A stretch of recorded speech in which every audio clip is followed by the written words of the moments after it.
FM 102.4 मेगाहर्ट्झवर हे आहे आकाशवाणीचं अकोला केंद्र. श्रोते हो, सकाळचे ठीक 10 वाजलेत. महिला विश्व या कार्यक्रमाचे सादरकर्ते विनोद गवळी यांच्यासह मी सुवर्णा जाधव सर्व रसिक श्रोत्यांचं अगदी मनापासून स्वागत करते आहे. मंडळी, महिला विश्व या कार्यक्रमामध्ये आपण नेहमीच समाजासाठी काही विशेष योगदान करणाऱ्या स्त्रिया, शैक्षणिक, आर्थिक, राजकीय क्षेत्रामध्ये त्यांचा ठसा उमटवणाऱ्या काही व्यक्तिमत्वांना आकाशवाणीच्या स्टुडिओमध्ये बोलवण्याचा आपला प्रयत्न असतो. आज आकाशवाणीच्या स्टुडिओमध्ये आपण आमंत्रित केलं आहे अस्मिता सोळंके मिश्रा या अष्टपैलू व्यक्तिमत्वाला. मी अष्टपैलू याकरता म्हणते आहे मंडळी की अस्मिता मॅडम यांनी विदर्भ सौंदर्य सम्राज्ञी स्पर्धेमध्ये पहिल्या 10 प्रतिस्पर्ध्यांमध्ये त्यांनी आपलं स्थान मिळवलेलं आहे. त्यांना झेप तिच्या स्वप्नांची, नवदुर्गा सन्मान, महाराष्ट्र गौरव पुरस्कार तसंच 2025चा स्त्री शक्ती सन्मान मिळालेला आहे.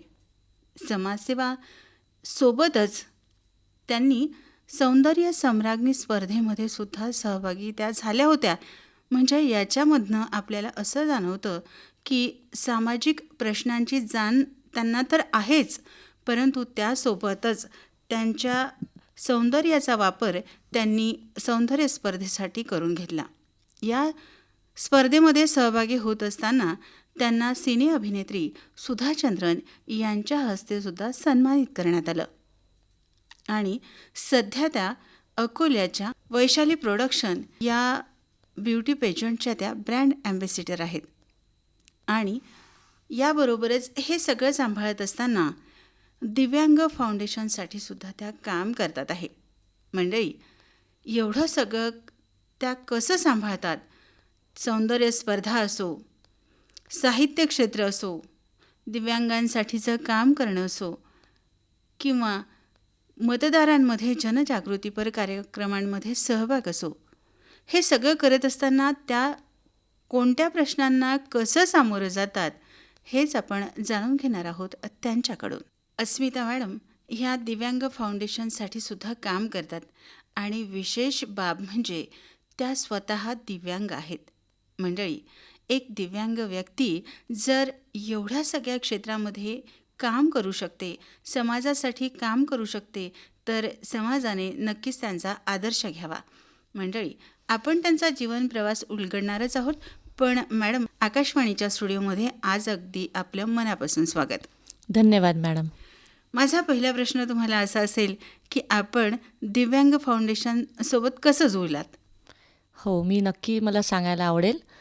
मी सगळ्यात आधी त्या 2018मध्ये जेव्हा विदर्भ सौंदर्य सम्राज्ञीमध्ये भाग घेतला, मला माझी मैत्रीण आहे, म्हणजे मला इथपर्यंत पोचवण्यात माझ्या मैत्रिणींचा, क्लासच्या असो, कॉलेजच्या असो किंवा इतरही असो, त्यांनी मला सपोर्ट केलेला आहे. नेहमी माझ्यामध्ये एक आत्मविश्वास निर्माण केलेला आहे की अस्मिता, तू कशामध्येच कमी नाही आहे. तुझ्यापेक्षाही अपंग व्यक्ती इथे येऊन बाजी मारून जातात, तर तू तर करूच शकते. म्हणून मी एका मैत्रिणीचं आवर्जून इथे नाव घेईल, उमा इंगळे. हिने मला 2018मध्ये मला जबरदस्ती माझा फॉर्म भरला की नाही तू कर, मला तुला रॅम्पवर चालवायचंच आहे. हा तिने एक कॉन्फिडन्स माझ्यामध्ये निर्माण केला. म्हणजे माझा प्रवास कुठून सुरू झाला तो मी सांगते. तर तिने माझा फॉर्म भरला आणि मग मी पहिल्यांदा स्टेजवर गेली. एक गोष्ट इथे सांगेल की मी स्टेज असो किंवा कुठलेही प्लॅटफॉर्म असो, मी नेहमी माझं 100% देण्याचा प्रयत्न केला. कारण असं वाटायचं की जिने आपलं नाव सजेस्ट केलेलं तिला लेट डाऊन करायचं नाही. सो मी प्रत्येकाला सामोरी गेली. प्रत्येक याच्यामध्ये मला मग खूप कौतुक झालं. टाळ्या, उभं राहून स्टँडिंग अवेशन असो, ते माझ्यासाठी खूप स्पेशल होतं, अवॉर्ड आणि क्राऊनपेक्षा पण, की माझं एवढं कौतुक होते आहे. मग विदर्भ सौंदर्य सम्राज्ञीमध्ये तर मी आलीच पहिल्या 10मध्ये. मग माझा कॉन्फिडन्स लेवल अजून वाढला. मग मी मागे वळून पाहिलंच नाही. मग पुण्याला महाराष्ट्र सौंदर्य सम्राज्ञी होतं. मग मी त्याच्यामध्ये घरच्यांना मागे लागून की नाही मला करायचं आहे म्हणून मी केलं. आणि घरच्यांनी पण माझा फुल सपोर्ट केला. माझी मम्मी, जी काही माझं ते म्हणतात ना बॅकबोन, की जिच्यामुळे मी आज तुमच्यासमोर इथे आहे, तिने खूप सपोर्ट केला मला. मग त्याच्यामध्ये मी पार्टिसिपेट केलं आणि त्याच्यामध्ये मला इन्स्पिरेशनल पर्सनॅलिटी हा मला रिवॉर्ड भेटला तिथे. सो आणि त्याच्यानंतर मग मला वुमन्स डे होतेच, त्याच्यामध्ये माझे पुष्कळ ठिकाणी सत्कार झाले, ज्या प्रकारे तुम्ही नमूद केले. मग तिथेच एका सत्काराच्या दरम्यान माझी भेट झाली विशाल कोरडे सरांसोबत, जे की दिव्यांग सोशल फाउंडेशनचे संस्थापक अध्यक्ष आहे. त्यांची भेट झाली आणि मग ते स्वतः आले माझ्याजवळ आणि मग मला म्हणाले की त्यांनी मला कौतुक केलं भरपूर आणि मग मला म्हणाले की मॅम तुम्ही आमचं फाउंडेशन जॉईन करा, कारण आम्हाला तुमच्यासारख्याच व्यक्तीची गरज आहे, जी डेडिकेशननी काम करते, सिन्सिअर आहे आणि आम्हाला खूप आवडेल तुमच्यासोबत जोडायला. तर ते माझ्यासाठी एक टर्निंग पॉईंट होता, म्हणजे मी विचारही नव्हता केला की सौंदर्य सम्राज्ञीपर्यंतच माझा प्रवास लिमिट राहील. मग मी फाउंडेशन जॉईन केलं आणि मग सरांसोबत मग पुष्कळ कार्यक्रम आम्ही केले. जसं त्यांच्या संस्थेला जॉईन झाल्यानंतर दिव्यांगांसाठी आमची संस्था आहे दिव्यांग सोशल फाउंडेशन. दिव्यांगांच्या आरोग्य, शिक्षण असो किंवा रोजगारासाठी कार्य करतो आम्ही. म्हणजे दिव्यांगांना त्यांच्या पायावर उभं करण्यासाठी जो हातभार लावावा लागतो तो आमची संस्था लावते. अच्छा. आणि त्यांचं मग पालकत्व घेतात सर, त्यांना शिष्यवृत्ती पण देतात आणि ठिकठिकाणी मग आमचे स्टॉल लागतात. दिव्यांग जे उत्पादनं बनवतात ते आम्ही मार्केटमध्ये असं हे करतो स्टॉलद्वारे आणि मग त्याच्यामधनं जे उत्पादन येते त्याच्यामध्ये मग त्यांना दरवर्षी त्यांना व्हीलचेअर देण्यात येते, ब्रेल बुक्स देण्यात येते, व्हाईट केन देण्यात येते. या प्रकारे त्याचं आम्ही त्यांना पुरवतो. तर अशा प्रकारे मग सौंदर्य स्पर्धासाठी तर माझे पुष्कळ ठिकाणी सत्कार झाले. मग नंतर फाउंडेशनला जॉईन झाली सोशल वर्कसाठी, मग माझे पुष्कळ ठिकाणी परत सत्कार झाले. म्हणजे याच्यामधनं डॉक्टर बाबासाहेब आंबेडकर फाउंडेशन आहे मुंबईला घाटकोपर, तिथे माझा सन्मान झाला. प्लस सुधा चंद्रन जी माझी स्वतः आयडल आहे, जिचं मी स्वतःहून म्हणजे खूप मोठी फॅन आहे त्यांची, आदर्श आहे ती माझ्यासाठी. तर त्यांच्या हस्ते माझा इंटरनॅशनल वुमन्स डेला गोव्याला सत्कार झाला. सो हा माझा खूप स्पेशल आणि बिग अचिव्हमेंट होता. तर बस अशा प्रकारे हा प्रवास चालू आहे मॅम अजूनही. तर हे सगळं करत असताना एक दिव्यांग म्हणून तुम्हाला काही अडचणी आल्या असतील? हो मॅम, अडचणी तर खूप आल्या, पण त्याच्यावर मी मात करत राहिली आणि याच्यासाठी माझ्या मम्मीनी मला खूप सपोर्ट केला की नाही तुला कर, तू घराबाहेर निघ, लोकांना भेट. कारण मॅम अशी होती ना मी की मला हा लहानपणापासून प्रॉब्लेम होता, कॅलिपर्स होते कमरेपर्यंत. मी कोणाशी बोलणं तर सोडा, मी समोरसुद्धा यायची नाही. म्हणजे माझ्या आईवडिलांना दुसरं अपत्य आहे हे सुद्धा लोकांना माहीत नव्हतं. मी इतकी शाय, इतकी स्वतःला कमजोर समजत होती. पण मग हळूहळू शाळेत जाणं, मैत्रिणींना भेटणं, मग मैत्रिणी आपल्याला त्याच्यातनं कसा बाहेर काढतात, आपल्याला कसं त्याच्यातनं हे करतात, मोटिवेट करतात किंवा ते वेगळ्या जगात मी गेली. मग शाळा, कॉलेज, मग माझा कॉन्फिडन्स हळूहळू वाढला. शिक्षण कुठपर्यंत झालेलं? माझं ग्रॅज्युएशन झालेलं आहे मॅम. अच्छा. तर ग्रॅज्युएशन पण इथनंच केलं, अकोल्यातनंच? हो, अकोल्यातनंच, आपलं RDG कॉलेज. अच्छा. त्याच्यानंतर पुढे मी जॉब केला 2 वर्ष मोबाईल गॅलरीमध्ये as a front office executive होती. तिथून मला ॲक्च्युली वेगळा एक आत्मविश्वास निर्माण झाला माझ्यामध्ये आणि मी ठरवलं होतं की आता जॉबच करणार आहे. मग जॉब करत असताना एक इंटरेस्टिंग बाब अशी सांगते की मी कधी विचारही नव्हता केला की मी प्रेमात पडेल, की मला प्रेम होईल. खरंच सांगते, हा एक वेगळाच वळण आहे आयुष्यातला. कारण तिथे मग माझी भेट झाली अमित मिश्रा, जे माझे हजबंड आहे, त्यांच्याशी.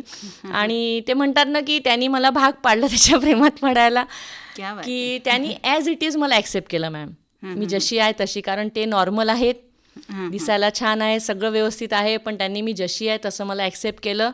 आणि बस मग आमचं लग्न वगैरे झालं. जॉब तर मी तिथेच सोडून दिला, तो लग्न झालं. आज मला मुलगा आहे, तो पण एक नॉर्मल चांगला मुलगा आहे. सो हे पण खूप मोठं म्हणजे देवानी दिलेलं एक ब्लेसिंग समजते मी. कदाचित तुमच्या बोलण्यातून मला असं जाणवतं आहे अस्मिता मॅडम की जे आहे त्याच्या सहित स्वीकारणं कदाचित त्यालाच खरं प्रेम म्हणत असावं. आणि कवींनी म्हटलेलं आहे की प्रेमाला भाषा नसते, प्रेम काय बघतं, कशावर प्रेम करावं हे त्या व्यक्तीवरती असतं, काय तुम्ही चांगलं त्या व्यक्तीमध्ये बघता. बरोबर. पण आता तुम्ही माहेरी तुम्हाला सपोर्ट होता हे ठीक आहे, तुमचे आई वडील तुमच्या सोबत होते, त्यांनी तुम्हाला मोटिवेट केलं. पण एक लग्न झाल्यानंतर कोणत्याही सासरच्या मंडळींना एक सून म्हणून तुम्हाला काही अडचणी आल्या का? जसं तुमचं प्रेमविवाह आहे, त्या मुलाची संमती आहे, त्यांनी तुम्हाला ॲज इट इज जसं तुमच्या म्हणण्याप्रमाणे स्वीकारलं आहे, पण त्याच्या मागे त्याचं कुटुंब असतं, त्यांच्या काही अडचणी आल्या का? नाही मॅम, अडचणी तर खूप आल्या तेव्हा. कारण कसं होतं माहिती आहे का की माझं तर ते नॉर्मल होते, मी हँडिकॅप, प्लस आमची कास्ट वेगळी. तर आता ते थोडंसं स्ट्रगलिंग त्यांच्याहीकडनं होतं, माझ्याहीकडनं होतं, पण ते आफ्टर ऑल झालं. ते म्हणतात ना, विधिलिखित जे असते ते होतेच. अगदी बरोबर आहे. मॅडम, डेस्टिनी तुम्हाला म्हणतात. तुमच्या मनासारखा अगदी जोडीदार मिळाला, बरोबर. ते पण खूप भाग्याची गोष्ट आहे. आणि या 17 वर्ष झाले मॅम, आम्ही we are still living together. आणि प्रॉब्लेम कुठल्या लाईफमध्ये, कुठल्या याच्यात नसतात, सगळ्याच अरेंज असो, पण एक निभवणं असते ना मॅम, की आपण लग्न केलेलं आहे, आपण हे शेवटपर्यंत निभूया. बस तीच एक मेंटॅलिटी घेऊन मी सगळं करत गेली. सगळ्या प्रयत्न. अडचणींवर मात करत तुम्ही आज Yes. इथपर्यंत आहात. माणसाला ते कुठेतरी असतं की नाही मी करू शकतो, पण एक दिव्यांगाकडे पाहताना समाजाचा दुर्लक्षित घटक ज्याला हां. आपण म्हटलं जातं त्याच्याकडे थोडंसं असं पाहिलं जातं. आजही समाज बघतो आहे, पण अमितजींनी तुमच्याकडे त्या दृष्टिकोनातनं पाहिलं, तुमच्यातलं सगळं चांगलं स्वीकारलं बरोबर. आणि तुम्ही ज्या अवस्थेत आहात त्या अवस्थेतही तुम्हाला स्वीकारून त्यांनी तुमच्याशी अगदी बस सह म्हणा, बरोबर. परंतु ते करता आहात आणि तुम्हाला ते साथ देतात आहे. तुम्ही जे जे कार्य करतात आहे खरोखर त्यांचं कौतुकच करायला पाहिजे. खरं तर हा जीवन प्रवास उलगडत असताना मॅडम, मला एक प्रश्न असाही पडतो की तुम्ही काही दिवसांपूर्वी म्हणजे 1-2 वर्षापूर्वी तुम्ही जेव्हा इलेक्शन पिरियड असेल, मतदारांमध्ये जनजागृती करण्यासाठी तुम्ही यूथ आयकॉन म्हणून सुद्धा काम केलेलं आहे. हो, तर मॅम. ते कसं काय? ते मॅम आता विशाल सरांमुळेच मला ही संधी आली, कारण ते स्वतः ब्रँड अँबॅसेडर होते आणि त्यांच्यासोबत पण मी पुष्कळ म्हणजे आम्ही खूप फिरलेलो आहे जनजागृतीसाठी. तर त्याच्यामध्ये मग माझी ओळखी झाली. कसं आहे मॅम, आज मला सांगायला खूप कौतुक होते आणि एका गोष्टीची खंत पण होते मॅम, की माझे डॅड स्वतः DYSP होते अकोल्यालाच. आज ते असते तर त्यांना खूप कौतुक असतं माझं. पण ठीक आहे, जिथून बघत असतील मला त्यांना कौतुकच असेल माझं. सो त्यांच्यामुळे पण माझी पुष्कळ जणांशी म्हणजे पुष्कळ जण मला ओळखतात की पण नाही DYSPची मुलगी आहे म्हणून. पण आज माझी एक वेगळी ओळख झालेली आहे, जी की मी स्वतःहून निर्माण केलेली आहे. सो याबद्दल मला नेहमी स्वतःचा गर्व राहील मॅम, की मी याला पोझिशनला येऊन आहे आज. आता हा सगळा जो तुमचा प्रवास आहे, तर तुम्ही गोव्याला जाता किंवा सौंदर्य स्पर्धांना जाता, तर तुम्हाला काही अडचण येतात का की तुम्ही इंडिव्हिज्युअली जाऊ शकता? नाही मॅम, मी इंडिव्हिज्युअली जाऊ नाही शकत. मला एक केअरटेकर लागतो. केअरटेकर म्हटल्यापेक्षा एक सपोर्ट लागतो. आणि माझी मम्मी असते मग माझ्यासोबत. दर प्रवासात माझी मम्मी माझ्यासोबत असते. आणि मम्मीपेक्षा मी अजून एकीचं नाव इथे घेईल. आमच्या काकू म्हणजे माझ्याकडे मेड आहेत, गेले 8-10 वर्ष, शोभा जाधव म्हणून त्यांचं नाव आहे.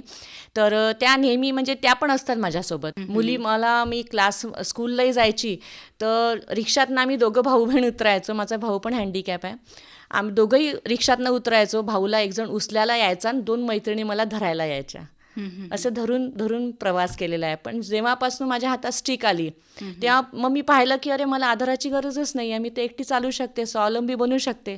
So that is my strength. तर तिथून माझा प्रवास सुरू झाला. समाजातले हे सगळे असे लोक पाहताना तुम्हाला स्वतःबद्दल मग असं कधी वाटलं का की आपल्यामध्ये काही कमतरता आहे? नाही मॅम, नाही. मला आता काहीच वाटत नाही की माझ्यामध्ये काही कमतरता आहे, कारण त्याच्यावर मी ओव्हरकम केलेलं आहे ऑलरेडी. मला वाटतच नाही असं की काही देअर इज समथिंग की मी करू नाही शकत. I can do anything. आणि जो तुमच्यामध्ये दिव्यांगपणा आहे त्याच्यावरती तुम्ही मात केलेली आहे. पण हे सगळं करत असताना समाजातल्या ज्या काही महिला आहेत किंवा समाजातले जे काही व्यक्ती आहेत त्यांना तुम्ही काय सांगाल? मॅम, सगळ्यात आधी तर इथे एक खंत व्यक्त करते मी की आपल्या विदर्भात, खासकर पुण्या मुंबईकडे तर नाही, तिथे तर भरपूर कौतुक होते मॅम अशा लोकांचं. पण आपल्या विदर्भात मी तर हे म्हणेल मॅम की माझे पुष्कळ हे आहेत की ज्यांना अजूनही माझ्यावर प्राऊड फील होते. त्यांना असं वाटते की नाही, अस्मिता सगळं करू शकते. पण अशाही काही महिला आहेत, महिला असूनही, की ज्या हे नाही पाहत की अरे ही दिव्यांग असूनही इतकं हिने अचीव केलेलं आहे. मी महिलांना हेच सांगेल की जेव्हा माझ्यामध्ये ही कमी आहे त्याच्यावर मी ओव्हरकम करून इतकं सगळं अचीव करू शकते, तर तुम्ही तर करूच शकता. फक्त एक जिद्द पाहिजे आणि एक आपल्याला काय करायचं आहे ठरवा, जिद्द, आणि त्याला पूर्ण तुमचं 100% द्या. प्रयत्न पूर्ण करा. कारण आज मला माहीत आहे की मी कुठल्याही क्षेत्रात तुम्ही मला आता इथेही तुम्ही मला बोलवलं, माझा हा इंटरव्ह्यू घेतला, याच्या आधी पण माझा इंटरव्ह्यू झाला आहे. पण कसं असे दरवेळेस आपण नर्वस होतो त्या संधीला. पण नाही, एक असं वाटते की नाही, 100% आपलं द्या. म्हणजे कुठेतरी आपल्याला वाटलं नाही पाहिजे की अरे मी कुठेतरी फेलियर आहे किंवा मी कुठेतरी माझं देऊ नाही शकली का. So give you 100% and go ahead. प्रयत्न केले तर प्रयत्नांती परमेश्वर असं म्हणतात, तर ते काही खोटं नाही आहे. म्हणजे तुम्ही दिव्यांग असताना सुद्धा हे एवढं सगळं करता आहे, याचंच मुळात मला खूप अभिमान आणि तुमचं खूप कौतुकही आहे मॅडम. Thank you ma'am. यासोबतच याशिवाय तुम्ही मानवाधिकार इंटरनॅशनल ग्लोबल ह्युमन राईट्सचे हो. जनसंपर्क अधिकारी हो मॅम. आंतरराष्ट्रीय स्तरावर हो. काम करतात आहेत. तर ही संधी तुम्हाला कशी मिळाली? आता ही संधी अशी आली मॅम की हे कार्य आहे हे सगळीपर्यंत असं व्हायरल झालेलंच होतं तोपर्यंत. मग त्यांनी त्या स्वतः आईकडे आल्या, म्हणे नाही ही एवढी ॲक्टिव्ह आहे तर हिला आम्हाला जुळून घ्यायला खूप चांगलं वाटेल म्हणे ॲज अ जनसंपर्क अधिकारी किंवा मानव अधिकारामध्ये हिला आम्हाला घ्यायचं आहे. बस मग तिथून मग त्यांनी मला ते पद दिलं आणि बस माझा तो प्रवास सुरू झाला. अजून एक गोष्ट इथं सांगेल मॅम की महाराष्ट्र सौंदर्य सम्राज्ञीमध्ये आता पहिल्या याच्यात मी गाणं म्हटलं, टॅलेंट राऊंड असतो ना, गाणं म्हटलं. मग दुसऱ्या याच्यामध्ये माझीच फ्रेंड मला म्हणाली उमा की म्हणे तू डान्स कर. म्हटलं उमा मी डान्स कसं करू, मी तर स्टिक घेऊन चालते, डान्स कसं करू, मला म्हणजे विदाऊट स्टिक मी जास्त वेळ उभे नाही राहू शकत मॅम, मला आधार लागतो. तर तिने मला सांगितलं की तू एक काम कर, तू बसून डान्स कर, बसून कोरिओग्राफी कर. तर ते पण तिनेच मला सांगितलं. मग मी एका ठिकाणी क्लास लावून तो डान्स शिकून घेतला आणि तो डान्स केला. तर मग असे मला मग त्याचे माझे मार्क्स मिळाले आणि मग मी त्याच्यामध्ये विनर आले. तर म्हणून मी म्हणत आहे ना की माझ्यासाठी आता काहीच इम्पॉसिबल नाही आहे, मी सगळं काही करू शकते. तो आत्मविश्वास तो तुमच्या आत्मविश्वास यशामुळे तुमच्यामध्ये निर्माण झाला. यस मॅम, कारण मी प्रत्येकीच्या सक्सेस होत गेली त्याच्यामुळे मग मी मागे वळून पाहिलं नाही. मी म्हटलं नाही आता मला याच्यातच पुढे जायचं आहे. जो मनातला न्यूनगंड होता तो येस, निघून तो गेला. निघून गेला मॅम, कम्प्लिटली निघून गेला. म्हणजे मी असे पाहिलेले आहे. मग मला असं वाटायचं की अरे माझ्यामध्ये तर काहीच दिव्यांग नाही आहे, मी तर खूप चांगली आहे. तर त्याच्यातही मी सेकंड रनरअप आली. तर ही एक पहिली माझी दिव्यांगांची स्पर्धा होती. आतापर्यंत नॉर्मल केले, ही दिव्यांगांची. त्याच्यामध्ये मग आता मी सहज ॲज अ पार्टिसिपेंट अप्लाय करायला हे केलं, अप्रोच केलं. तर मॅमला माझा प्रोफाईल पाठवला. तर तो प्रोफाईल पाहून त्यांनी म्हटलं की मॅम तुमचा प्रोफाईल एवढा हाय लेवलचा आहे की आम्हाला we would love to work with you, आणि तुम्ही पार्टिसिपेंट नाही, तुम्ही ॲज अ ब्रँड अँबॅसेडर व्हा आमच्या ह्याची. आणि स्वतःहून मला अप्रोच केलं. क्या बात मग बस मग मी ब्रँड अँबॅसेडर. मी एक प्रश्न अजून विचारते आहे की तुम्ही हे सगळं करत असताना तुम्ही स्वतः ला कोणाला आपलं प्रेरणास्थान मानता? माझी मम्मी ऑफकोर्स. आपण जेव्हा समाजातल्या अशा दुर्लक्षित घटकांकडे बघतो तेव्हा कुठेतरी असं वाटतं की ते त्यांचं आयुष्य कसं जगत असतील. पण मॅडमने जेव्हा त्यांचा जीवन प्रवास उलगडला तेव्हा आज रोजी त्यांना कोणतंही काम करत असताना कुठलीही अडचण येत नाही हे त्यांनी स्वतः आपल्याला सांगितलेलं आहे. पण फक्त त्यासाठी गरज असते ती आत्मविश्वासाची, आणि तो आत्मविश्वास तुम्हाला सर्वांना स्वतःला निर्माण करावा लागतो.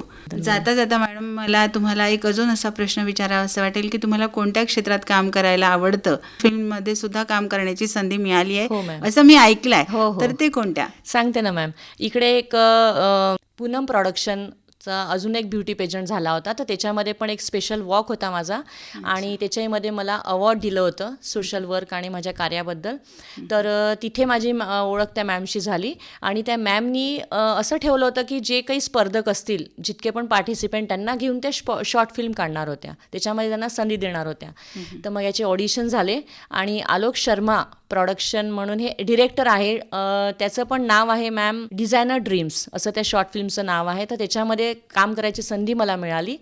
सो हे पण माझ्यासाठी खूप एक वेगळं, म्हणजे एक ॲक्टिंग करायचं हे प्रत्येकालाच आवड असते, मला पण होतं कुठेतरी की नाही आपण ॲक्टिंग केलं पाहिजे.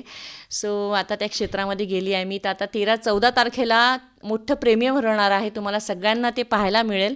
सो विषय काय आहे? विषय असा आहे मॅम तो की ॲक्टर असते, तिचा ॲक्सिडेंट, माझा रोल मी सांगते तुम्हाला. ॲक्टर असते, तिचा ॲक्सिडेंट होतो आणि ती खूप हताश होऊन जाते, हॉस्पिटलमध्ये असते. तिला असं वाटते की नाही आता सगळं संपलं, मी काहीच करू नाही शकणार.